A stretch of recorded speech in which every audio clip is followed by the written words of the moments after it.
Hola, hoy estamos acá con Pedro Castillo, nacido el 14 de febrero del año 59 en Bayamo, Cuba. Guitarrista, tecladista, bajista, vocalista y compositor de amplia trayectoria en el rock y todos sus géneros, 25 discos en su haber. Si hice bien la tarea, creo que son 5 de solista, 2 con Guillermo Carrasco, tu proyecto Ashwave, 4 discos con Témpano y 10 Aditus, 3 con PPS y la banda Electrodos, ¿correcto? Que tuvo Sí, un sí, disco. sí. Sí, está bien la tarea, son 25. Me has refrescado la memoria. Muchas gracias de verdad por abrirnos la puerta de tu casa y aceptar esta pequeña entrevista Un para placer, Caja Musical. un placer, un placer. Tengo una chuletica por aquí con algunas preguntas. Vamos a comenzar hablando de Aditus, ¿te parece? Claro. La gente de mi generación creció escuchando Aditus. En una época muy bonita, muy hermosa en lo cultural, en lo económico y social para Venezuela, esa época, principios de los 80 y hasta bien entrado a los 80. Tú que ya tienes bastantes años fuera, ¿qué extrañas de la Venezuela de esa época? Bueno, de la Venezuela de esa época, la verdad que yo trato de no extrañar nada, sino de disfrutar los recuerdos. Porque cuando uno extraña, entonces comienza esa nostalgia tóxica. Okay.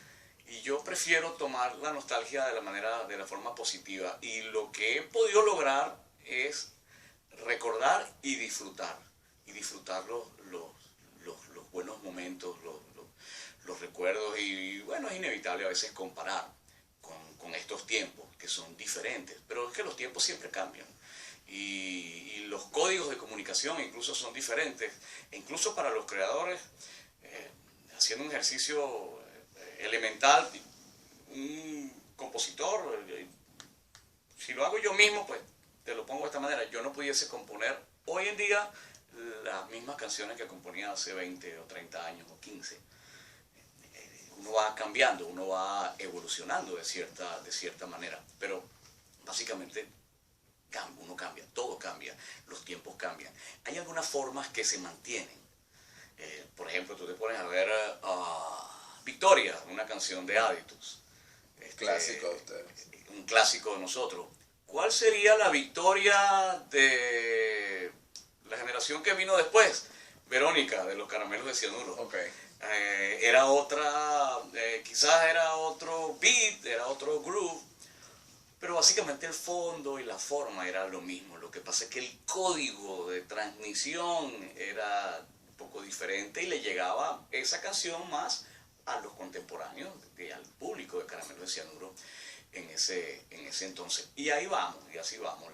Las canciones, por ejemplo, siguen teniendo, en el 90% de las canciones hay un componente sentimental, de amor, de pareja, de relación, y el otro 10% quizás por aproximarlo de temas sociales, políticos, de la naturaleza, etcétera, etcétera. Aditus siempre fue, digamos, un grupo que sus composiciones, sus letras eran como más relajadas, como más hacia el día a día, hacia el amor, hacia las relaciones. Aunque, por ejemplo, tenemos un tema como En este país, que es un tema crítico, ¿no? Sí, ese fue un ejercicio que hicimos de hacer una canción de protesta, por ejemplo. Y antes de la época de Victoria y No te vayas ahora y esas canciones ya directamente de relaciones, como yo venía de Témpano, de hacer rock progresivo, Aditus tenía 2 años parado y antes de eso hacía rock progresivo también, ya rock fusión. Sus primeros 2, 3 discos. Claro, cuando yo entro al grupo ellos estaban buscando retomar el rumbo y hacer algo cantado. Entonces, pero veníamos ya con aquella influencia progresiva de los 70 y nuestras primeras canciones, pese a que eran cantadas, tenían un poco componente de relaciones, de amor. Entonces hablábamos de otras cosas. Había una canción, las 2 primeras canciones que yo hice con Aditus en casa de George el día que entré al grupo fueron una llamada Señor Músico que hablaba sobre la vida del músico, y otra llamada El Maestro. Yo compuse Señor Músico y George compuso El Maestro, él era profesor, entonces era su vivencia como maestro. Luego compuso una canción llamada Exámenes Finales. Hicimos canciones, por ejemplo, para concientizar a la gente de que no botara basura, las peripecias que tenía que hacer alguien para comprarse un apartamento. Hoy en día ni hablar de eso. Por eso, Mi Amplificador, por ejemplo, es una canción, yo diría que sumamente ingenua, porque habla de lo que vivíamos los músicos en aquella época para vender un instrumento musical a través de la prensa, de los avisos clasificados.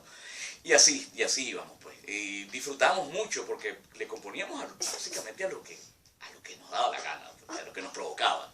O sea, disfrutaban y tocaban exacto lo que les nacía. Sí, y siempre hubo ese toque irreverente en alguna parte de nuestras canciones, incluso de nuestro proceder como grupo, como banda. Mira, cuéntame de Aditus. Hoy en día sigue activo. Hace poco sacaron un disco por su aniversario. Y George, que lo nombrabas hace poco, y Valerio, que son dos de los integrantes que permanecen desde la época en que tú estabas. Correcto. Ha surgido la idea, claro, me dices que tienes muchos años, un par de años que no vas a Venezuela, pero ha surgido la idea de repente acá, cuando ellos tenían la idea de hacer unos toques en Florida, de tenerte a ti de repente como invitado para alguno de los shows. Mira, esa idea ha estado en la cabeza de muchísima gente, del público, de promotores, de empresarios, de todo el mundo menos de ellos. Okay. Entonces yo creo que eso no va a suceder. Yo no creo que suceda, la verdad. Si ellos me invitan, yo voy, no tengo ningún problema. Ahora, volver a tocar con Aditus, no creo que ni ellos están dispuestos, ni yo, porque tenemos carreras separadas. Creo que tenemos objetivos y conceptos diferentes ya respecto a cómo llevar la música. Yo sigo haciendo esto por pasión. Okay. Y percibo que ellos lo hacen por costumbre. Espero no equivocarme. Sin embargo, yo siempre he estado abierto justamente por tu primera pregunta. Okay. De qué recuerdas de aquella época. Y yo de los 15 años que estuve con Aditus, fueron 15 años de mi vida fantásticos, que no retornan, pero que viví con ellos y aprendí muchísimo. Ese grupo fue una gran escuela para mí y les dejé 15 años fabulosos de mi vida al grupo en forma de canciones. Entonces ahí están las canciones, y las canciones creo que es el punto que nos une, la obra que nos une, pese a cualquier otra consideración. Incluso hace poco me puse en un ejercicio de nostalgia positiva a escuchar las maquetas. Okay. Y unos cassettes que tenía ahí digitalizados, que en algún momento voy a poner en SoundCloud, para así que, lo podamos para disfrutar todo. Claro, para que la gente escuche las maquetas originales que hice yo en mi casa de Victoria, las cosas que Sandro Liberato Shorley, el bajista, y yo hicimos juntos para el grupo, y no aguanté y lo llamé, y le dije, mira, tenemos mucho tiempo que no hablamos, pero la verdad te tenía que llamar porque, no sé, para decirte que estoy disfrutando ahora, tantos años después, muchísimo, creo que más aún, las cosas que hicimos juntos. Y eso es lo bonito de todo esto. Ahora, volver a tocar juntos, para mí siempre es una posibilidad. Yo creo que depende más de ellos que de mí. Aquí en La Gente Libre siempre he sido yo. Ah, bueno. Mira, hablamos un poco ahorita de Témpano. Témpano marcó un antes y un después para lo que es el rock progresivo en Venezuela. Y trascendieron y bueno, hasta el punto que el interés por la banda seguía, y en los 90, si no me equivoco, o a final de los 90, Musea, el sello francés dedicado al rock progresivo, reeditó los discos originales y tuvieron la oportunidad de sacar unos discos adicionales.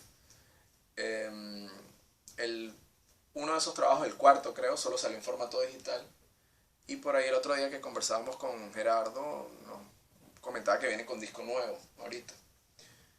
¿Nos puedes contar un poquito sobre ese nuevo trabajo? Tengo entendido que va a salir en vinil.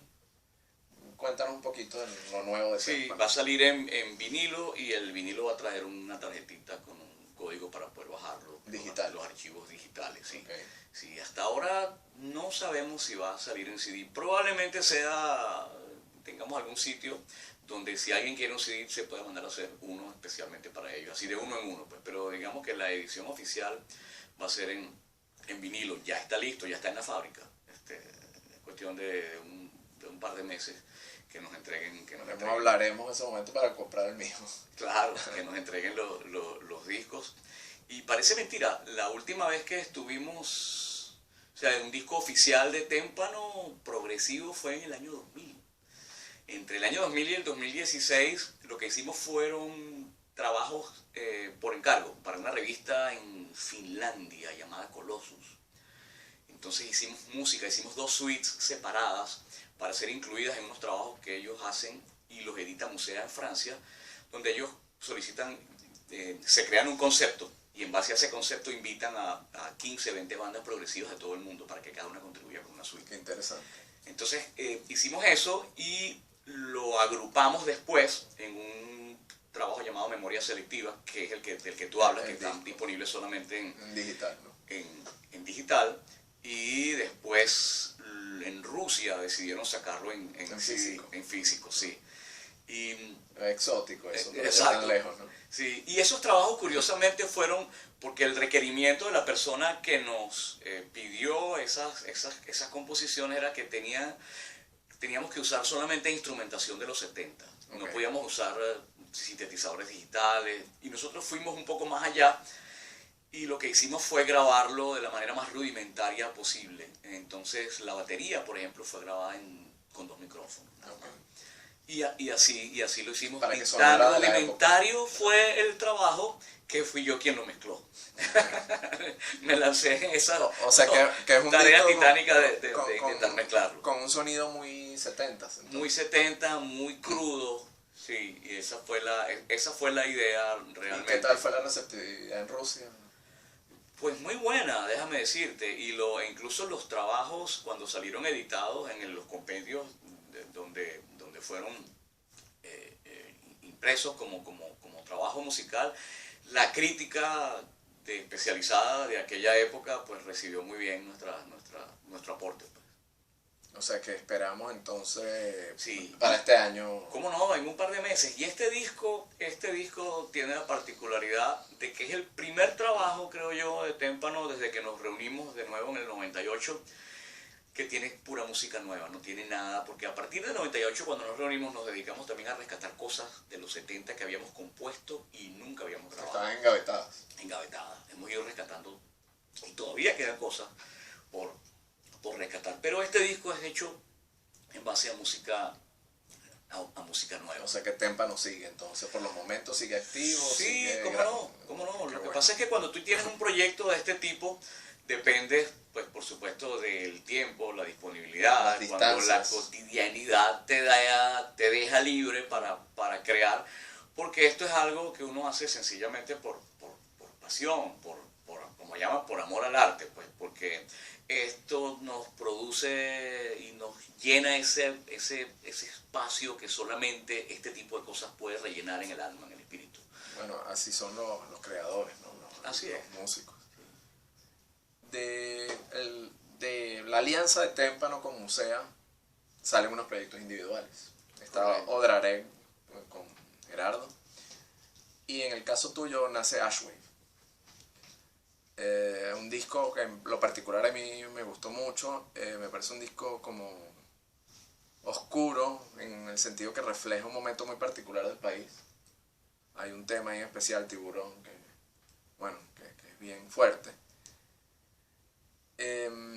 Y hoy en día, bueno, estamos en un disco que tiene ya, es un disco del 2000. ¿no? Sí, 2000, 2001 por ahí. 2001, estamos hablando 15 años. Hoy en día la realidad del país es mucho más fuerte, más cruda. ¿No has sentido como la necesidad de repente de reactivar Ashwave para drenar un poquito ahí? Yo tengo 3 temas que ya tienen muchos años también, que iban a formar parte de lo que sería un segundo disco de Ashwave. El primer disco quizás refleja lo que yo estaba escuchando en aquella época, que era poseído por Radiohead en aquel momento y creo que hay alguna influencia, pero básicamente fue un disco experimental. Recuerdo que hay un tema llamado Tiger, que yo agarré un poema de William Blake, lo recité y después lo piqué digitalmente todas las palabras y lo que hice fue como en desordenarlas y eso fue lo que quedó. Ese tipo de cosas a mí siempre me ha gustado, me apasiona ese tipo de experimentalidad y en algún momento he estado, de hecho por estos días luego de concluir la grabación y la mezcla del disco de Témpano, he estado tentado a ponerme y a sentarme para retomar eso. En esa dirección. Si fuese a componer cosas relativas a lo que está pasando en Venezuela, no sé, a lo mejor me quedaría un disco de thrash metal o de death metal. Y trataría de hacerlo, no sé, en algún idioma de estos inentendibles para poder insultar a todos los que nos gobiernan de manera que no suene tan feo. Bueno, pero ahí drenarías y te aseguro que mucha gente drenaría contigo escuchando. Sí, absolutamente, pero quizás lo haga en español o en inglés y tratar de darle cierto carácter poético a los insultos. Para que no suene tan fuerte. No, para que no suene tan feo, para que suene bonito, pero mantener el carácter insultivo del proyecto. Sí. Mira, de tanta experiencia que has tenido a nivel musical, bueno, también a nivel de televisión, de radio, ¿cuál te ha llenado más profesionalmente hablando y como ser humano, como artista?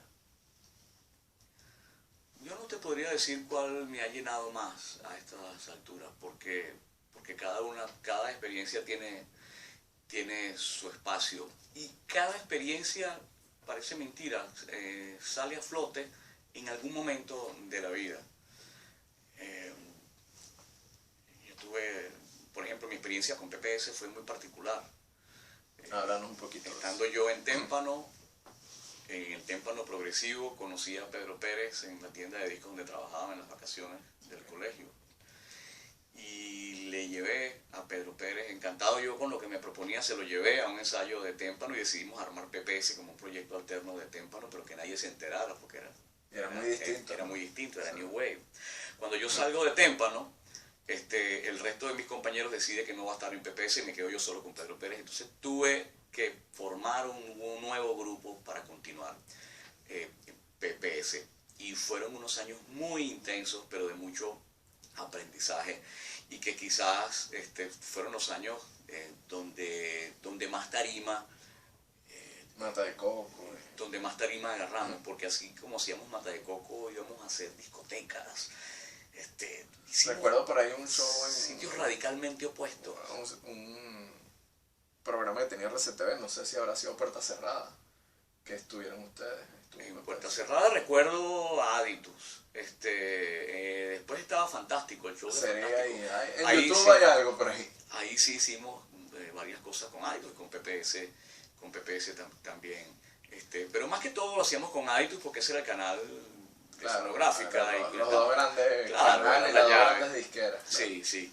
Y se me ocurre mencionarte PPS por eso, lo que no significa que vaya a desmerecer mis otras experiencias, porque cada una ha sido, incluso hoy en día yo tengo ya muchos años cantando como solista y ahora fuera de Venezuela haciendo muchos eventos en ciudades de los Estados Unidos. Acabo de llegar de España, de cantar en un matrimonio, he ido a Panamá, a Chile, a México, a Canadá, y los encuentros, como son cosas pequeñas, son cosas íntimas, en fiestas privadas incluso, y los encuentros son muy emotivos. Y mientras más lejos está el destino de Venezuela o de Miami, que es como la nueva base de operaciones de muchos de nosotros, mientras más lejos los encuentros son mucho más emotivos. La nostalgia de la diáspora venezolana. Tal cual, tal cual. Y eso sí lo estoy viviendo, Pero es la nostalgia para ambos, para ti como cantante y claro, para los que asisten.